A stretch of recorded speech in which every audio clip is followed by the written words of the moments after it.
Alright, today we're going to be talking about syncretism and how it relates to the human body, the human organism. The ancients knew that man was the measure of the universe. And as such, the universal truths of nature are able to be comprehended by looking within the human body and the human mind and the dramas of people's lives and how all situations play out are all formulated on a universal pattern. And that universal pattern has always been eclectical. It has always been the sun's journey on the path of the eclectic. And we've always lived our life understanding cycles. Every day we're learning a new cycle. We're learning the cycle of the days of the week, Monday, Tuesday, Wednesday, Thursday, etc. We have 12 months, 12 hours in a day, and every 4 months we see a season change.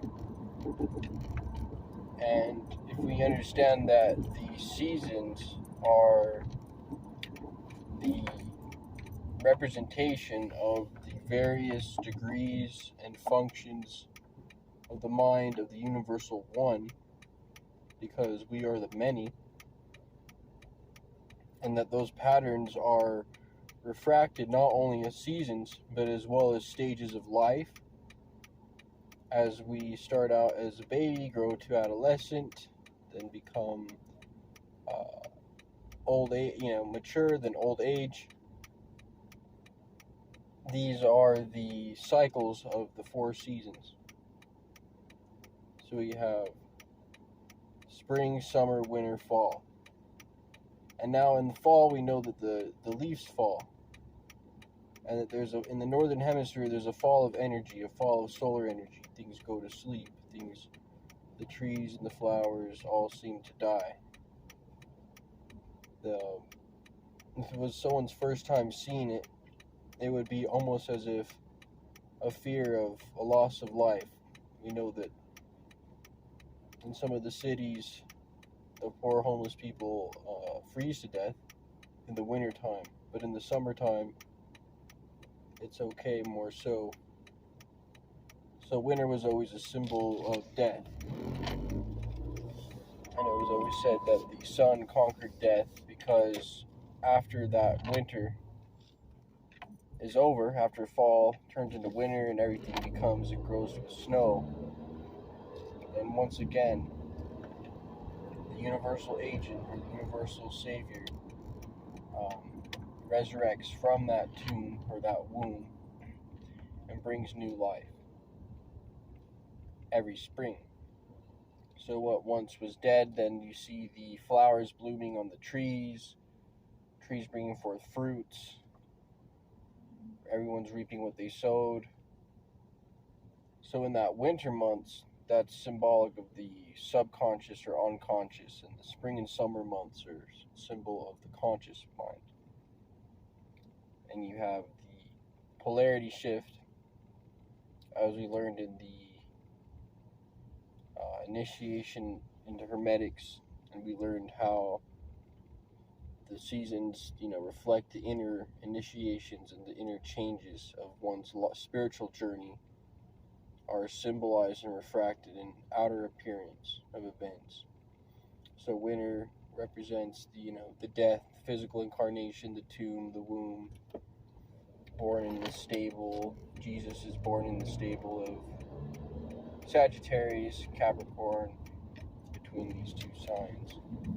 Hence, that solar force is incarnated into animal nature. Just that beautifully describes that the soul, which was once complete in the highest realms, takes a dive, takes a dump, takes a leap into matter, and it transforms into a solidified being or a skeleton. Hence, we all have skeleton bodies. And most of our souls, if not all, have all been through the kingdoms, of the highest kingdoms of the higher planes all the way to the lowest. It's mineral, plant, animal, and then finally human. And then as we're humans now, the ancient initiations took it upon themselves to give life to this invisible, vibrant archetypal story that takes place in everyone's life. So we have stories like Snow White and the Seven Dwarfs, or Hercules and the 12 Labors of Hercules, King Arthur pulling a sword from a stone, overcoming darkness, Hercules overcoming darkness. Now, it's hard to, it's hard to explain why I feel like the Christ or Jesus Christ, or let's say Krishna, or let's say Hercules or such. When I say they're just stories, I feel like I'm putting not enough value on the livity and activity of the spirit realms. I believe that Jesus the Christ is a transcendental being that transcends the realm of duality, that is local, transcendent everywhere, and in everyone's hearts. The same way Krishna explains the three forms. There's the local aspect, the aspect that's everywhere at the same time, the Brahman, the impersonal aspect, the ray of the sun, so to speak. You have the source of the light, the flashlight, the ray, and then the objects that it's rayed upon. So these are the three aspects of the universal high supreme intelligent force, which is actually not just a force. So it is more than just what we would call a force. It transcends the physical reality. That's why when the Vaishnavas are explaining that, Krishna, God, who's supposed to be God, or an avatar of God, came to a city and built the city of Durashekter. Did he build it? Some Vaishnavas would maybe say that yes, Krishna did come here and he erected the city. In the same way people in the West say that Jesus walked around Jerusalem in his sandals. But if we look at the scholarly works of Alvin Boy Kuhn and various others who wrote magnificent works, such as Thomas H. Burgoyne and Reverend Robert Taylor, and even church fathers explained that the universal Christian religion was eternal, and before Christ even existed, or Jesus even supposedly, if he did exist, manifested historically, pointing to a universal transcendental truth that's always happening, always occurring. The story encapsulates the mystery drama, the drama, the dramatic scenes of the soul. And when we understand this, we can understand that the Bible as a holy book is sealed with 7 seals. And with those 7 seals, as we open them, we pierce deeper and deeper into the mysteries and understand that Christ is within us. Christ is a personal being that knows all things. It is the supreme intelligence that looks after us, guides us in the times when we're not guided. Some call it the subconscious mind. But it's the thing that it literally gives us grace and mercy. It does test us. It does. And we crucify this soul, this spirit, where we continually repeat negative behaviors, bad behaviors, and even do it willingly. We crucify this spirit which sacrificed itself to give life to us as organisms from the highest dimensions, the 0 dimension. Remember, there's 7 dimensions, and then there's 0 dimension. That's where the monad exists. The monad is a perfect mix of male and female opulences of the deity. Deity is both personal and impersonal and supreme and transcending both, as personal doesn't come from something non-personal.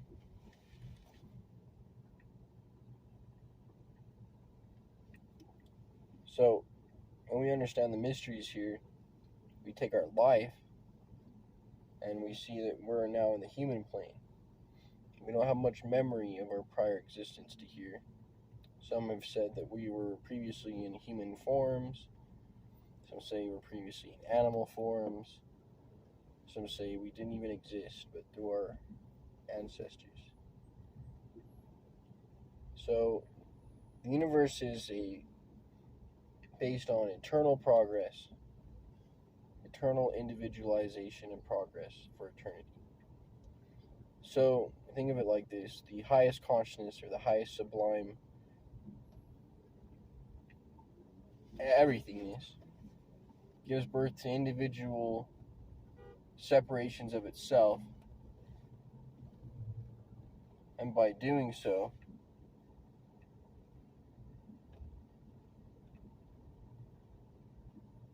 creates myriads and myriads and myriads and myriads and myriads of beings of intelligent life that are hierarchical in nature, meaning from the highest, most intelligence of wisdom and understanding to the lowest of brute. See, when consciousness starts descending to lower spheres of lowest consciousness forms, there are more low forms of bodies to encapsulate these types of consciousnesses on their downward or upward journey. Remember, on Jacob's ladder being a symbol of, remember, the Bible's filled with 7 seals, so not only is it the spinal column with the 7 chakras, but Jacob's ladder is also the ladder of all the realms and planes of existence that we have to traverse on our way back to Godhead, on the way back home. So we're on a long, long journey. We've come down a downward spiral. We've taken on myriads of forms, from the highest heavens to the lowest astral planes, all the way down mineral, plant, animal, finally human. Human one and done, because human incarnation is to do work on purifying the astral body. Any work not done here has to be done in the eternal worlds. That's why when people are sentenced to life in jail, let's say you commit a crime, sentenced to life, they get like life plus 160 years.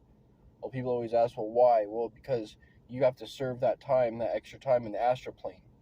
Whatever, if that was a worthy judgment, then you have to serve that time as well in the astral plane.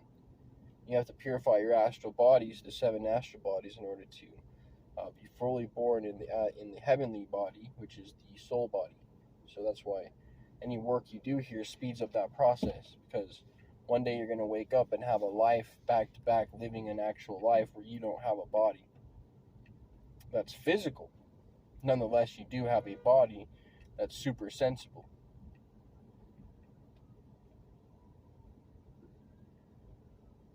Your super sensible vehicle will be based on your experiences here. Hence, you'll have a point of reference on how to function day to day, utilizing your consciousness in those higher realms of existence.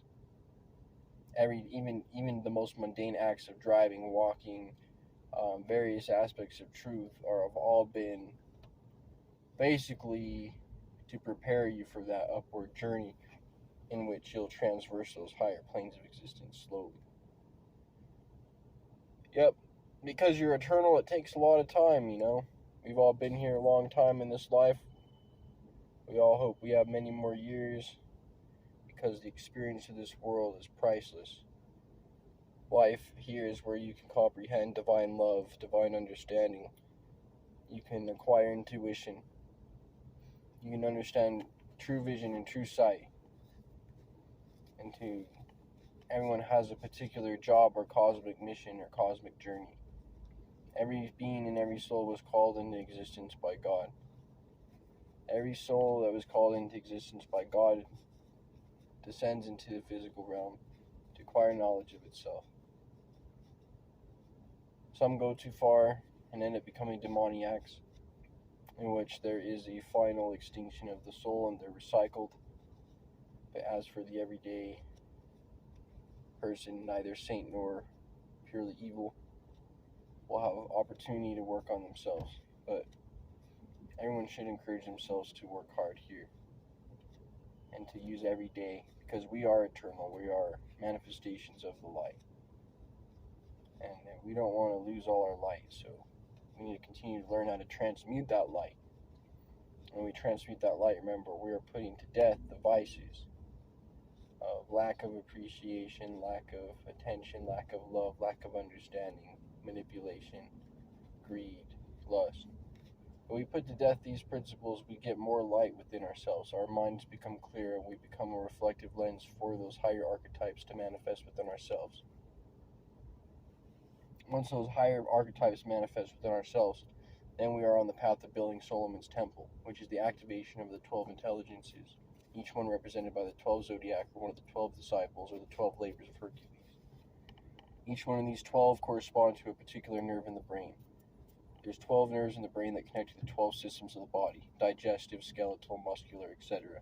These systems of the body correspond to the journey that the crystic atoms within the body on the inward journey take place and activate each one as we go through our cycle of necessity here in the physical realm to complete our time, our round, our gestation. And that's for the next video, which is the mysteries of Isis, and where we learn how the physical body are individual wombs. The physical body is the womb of Isis, and we are all souls in gestation waiting to be birthed on the soul plane.